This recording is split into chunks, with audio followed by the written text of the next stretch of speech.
সম্প্রতি বৈষম্য বিরোধী ছাত্র আন্দোলনের তোপের মুখে শেখ হাসিনা দেশ ত্যাগের পর তিনি গত 5ই আগস্ট হেলিকপ্টারে করে বাংলাদেশ থেকে ইন্ডিয়ায় পালিয়ে যাওয়ার পর আজকে আবার বৈষম্য বিরোধী ছাত্র আন্দোলনের নেতাকর্মীরা তারা সন্ত্রাস বিরোধী রাজু ভাস্কর্যে এসে অবস্থান নিয়েছে এবং এখানে তারা শেখ হাসিনার বিচারের দাবিতে তারা এখানে তাদের অবস্থান কর্মসূচি পালন করছে এবং এখানে তারা স্লোগানে ইতিমধ্যে মুখর করে রেখেছেন। আমরা কিছুক্ষণ আগেও লক্ষ্য করেছি যে বিভিন্ন স্থান থেকে এখানে মিছিল নিয়ে শিক্ষার্থীরা এসে জড়ো হচ্ছেন এবং এটিকে ঘিরেই যেমনটি দেখছেন যে তাদের যে বক্তব্য সেই বক্তব্য স্পষ্ট করে বলছেন যে ফ্যাসিবাদের দালালরা হুঁশিয়ার এবং তারা বলছেন যে বিচার বিচার বিচার চাই, শেখ হাসিনার বিচার চাই, এমন নানা ধরনের স্লোগান দিয়ে তাদের যে অবস্থান সেটি লক্ষ্য করা যাচ্ছে। এখানে আমরা দেখছি বৈষম্য বিরোধী ছাত্র আন্দোলনের সমন্বয়ক প্যানেলের অনেকে এসে উপস্থিত হয়েছে।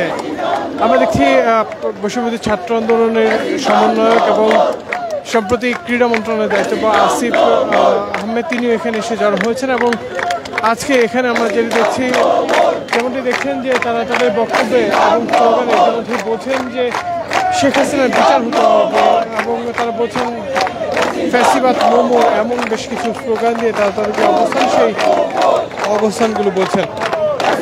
আমরা একটু মিছিলে তাদের অবস্থানটির বিষয়টি বলবো যে ইতিমধ্যে মিছিল নিয়ে বিভিন্ন স্থান থেকে আসা শিক্ষার্থীরা তারা এখানে এসে জড়ো হয়েছেন এবং নানা ধরনের স্লোগানে মুখর করে রাখার যে বিষয়টি সেটা এখানে লক্ষ্য করতে পারছি।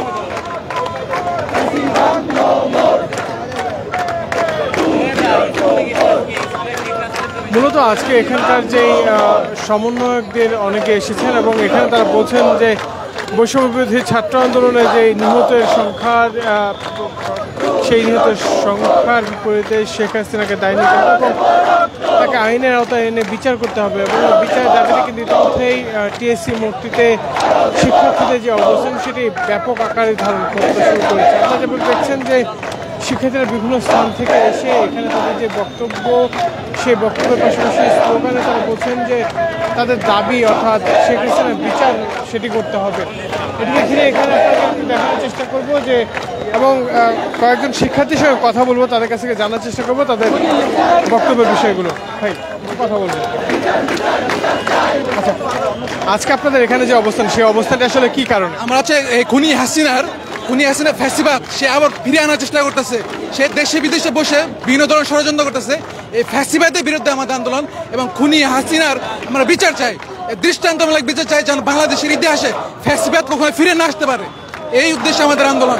সারা বাংলার ছাত্র জনতাদের বলবো, আপনারা যে জায়গায় আছেন সব জায়গায় ফ্যাসিবাদের বিরুদ্ধে শেখ হাসিনার যে গণহত্যা চালাইছে গণহত্যার বিচারের দাবিতে সবাই নেমে আসুন। ধন্যবাদ। আচ্ছা, আরেকটি বিষয় হচ্ছে তিনি যেহেতু দেশে নেই সেই ক্ষেত্রে আপনাদের দাবিটি কিভাবে বাস্তবায়ন? আমরা চাই যে ইন্টারপোল আছে, ইন্টারন্যাশনাল পুলিশ অর্গানাইজেশন, ইন্টারপোলের মাধ্যমে তাকে দেশে ফিরিয়ে আনা হোক। দেশে ফিরিয়ে এনে তাকে যে গণহত্যা চালাইছে জাতিসংঘের অধীনে এর তদন্ত হবে। তদন্ত হওয়ার পরে সে যে এই গণহত্যা চালাইছে এদের সুস্পষ্ট, দেশের মানুষ জানে, সবাই জানে এবং তার বিচার ইন্টারপোলের মধ্যে তাকে দেশে ফিরিয়ে আনবে এবং দেশে ফিরিয়ে এনে তার বিচার নিশ্চিত করতে হবে। আমরা যেমন শুনছিলাম একজন শিক্ষার্থী তিনি বলছিলেন যে শেখ হাসিনাকে ইন্টারপোলের মাধ্যমে দেশে এনে বিচার আওতায় আনতে হবে এবং ইতিমধ্যে কিন্তু এখানকার যে অবস্থান সেই অবস্থানে তারা বলছেন যে ফ্যাসিবাদের ঠিকানা বাংলাদেশে হবে না এমন বেশ কিছু স্লোগান দিয়ে তারা তাদের যে অবস্থান সেটি তারা এখানে পালন করছেন। আমরা আরও বেশ কয়েকজন শিক্ষার্থীর সঙ্গে কথা বলার চেষ্টা করবো, তাদের কাছ থেকে জানার চেষ্টা করবো।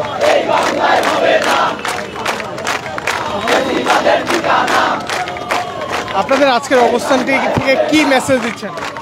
আমাদের আজকের অবস্থান হচ্ছে স্বৈরাচারী শেখ হাসিনাকে দেশে এনে তাকে সর্বোচ্চ শাস্তি নিশ্চিত করতে হবে এবং বাংলাদেশে আওয়ামী লীগকে নিষিদ্ধ করতে হবে যেন এরা পরবর্তীতে আর কোনো সন্ত্রাসী কর্মকাণ্ড না করতে পারে। এখনও দেখতেছি বিভিন্ন জায়গায় আওয়ামী লীগের সন্ত্রাসীরা হিন্দু ভাইদের ঘরবাড়িতে হামলা করতেছে, তাদের মন্দির ভাঙচুর করতেছে, এগুলোর সাথে এই আওয়ামী ফাঁসিবাদীরাই যুক্ত। আমরা চাচ্ছি এদেরকে আইনের আওতায় এনে উপযুক্ত শাস্তির ব্যবস্থা করতে এবং ছাত্রলীগ, যুবলীগ, আওয়ামী লীগ সহ যারা আমাদের ভাই হত্যাকাণ্ডের সাথে জড়িত ছিল তাদেরকে আইনের আওতায় আনতে হবে এতে করে যদি প্রত্যেকে ভিকটিম হয়ে তাদের বিরুদ্ধে মামলা দিতে হয়, সবাই মামলা দেন, মামলা দিয়ে তাদেরকে আইনের আওতায় আনুন এবং দেশের সর্বোচ্চ শাস্তির ব্যবস্থা নিশ্চিত করুন। ধন্যবাদ।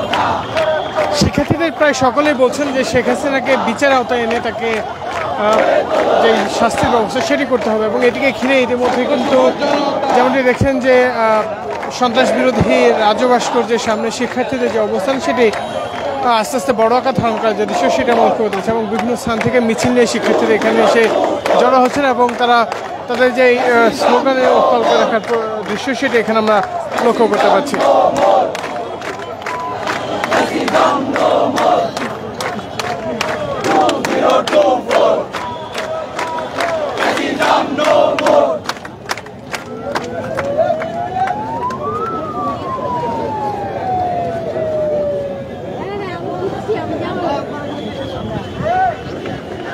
এখানে যে বিষয়টি দেখছি যে শিক্ষার্থীরা তাদের যেই সহপাঠী আছেন, বিশেষ করে এখানে লক্ষ্য করছি ঢাকা বিশ্ববিদ্যালয়ের শিক্ষার্থীদের যে অবস্থান সেটি ইতিমধ্যেই দেখতে পাচ্ছি যে তাদের অবস্থান এখানে বড় আকারে ধারণ করছে, এবং ইতিমধ্যেই বৈষম্যবিরোধী ছাত্র আন্দোলনের যারা ছিলেন তারা জাতীয় পতাকা মাথায় বেঁধে তারা এখানে এসে জড়ো হয়েছে এবং স্লোগানের যে উত্তাল করে রাখার দৃশ্য সেটা এখানে আমরা স্পষ্টত লক্ষ্য করতে পারছি।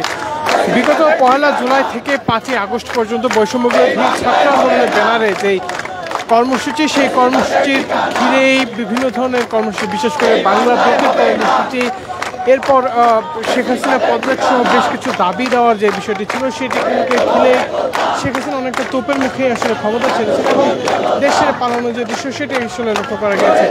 এখন পর্যন্ত এটিকে ঘিরে যে দৃশ্যটি দেখছি যে শিক্ষার্থীরা বলছেন যেই হত্যাকাণ্ড চলেছে এই গত কয়েকদিনে সেগুলোর বিচার করতে হবে এবং সেই বিচারের দায়ভার সাবেক প্রধানমন্ত্রী প্রধানমন্ত্রী শেখ হাসিনা বর্তিয়েছেন এবং তারা বলছেন যে তাকে বিচার আওতায় আনতে হবে এবং সেটি আন্তর্জাতিক সংস্থা ব্যবহার করে বিচার আওতায় আনতে। আমার কাছে এই ছিল এখন পর্যন্ত সন্ত্রাস বিরোধী রাজ্য ভাস্কর্য ঢাকা বিশ্ববিদ্যালয় থেকে সর্বশেষ। ধন্যবাদ সকলকে।